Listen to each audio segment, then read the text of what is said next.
In Greece, a seismic crisis involving more than 24,000 earthquakes between the islands of Santorini and Amorgos is now in its 34th day. While these quakes haven't really caused any major damage, the largest of the many which struck, specifically in the lower magnitude 5 range, caused some minor cracks to form in structures and some small-scale rock slides and landslides to occur. Depending on the scientist you ask, the explanation for this unprecedentedly strong swarm is either a purely tectonic explanation, volcanic explanation, or a mixture of both. But if it were to be volcanic in nature, it would not signal that a new volcanic eruption would occur anytime soon. Thankfully, while the ongoing situation could change once again, I do have substantial good declining activity news. This earthquake swarm is truly declining, as you can see in this chart, and while it is very difficult to guess how much longer it will last for, one linear method suggests this swarm could end or be mostly over by sometime between March 11th and March 25th.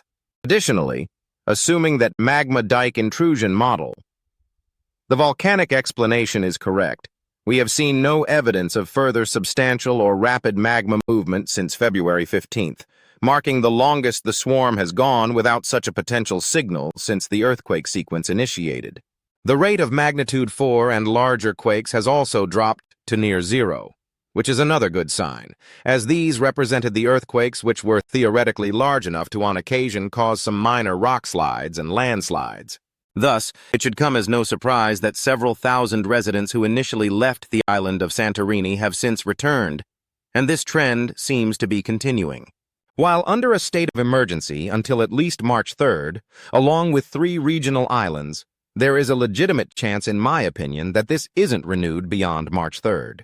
If this were to be the case, schools may eventually reopen in the region after 4 weeks of being closed. However, what I just said is quite speculative, as we aren't 100% sure what will happen next. Yes, there is still technically a chance that further magma movement or an earthquake larger than a magnitude 5.5 could occur, but the odds of either, in my opinion, are low and are continuing to decrease day over day. I do want to bring everyone's attention to what I believe is a very similar earthquake swarm that occurred, perhaps even marking a more intense sequence whose lesser magnitude events were likely missed due to the more primitive scientific instrumentation at the time. What I am referring 29.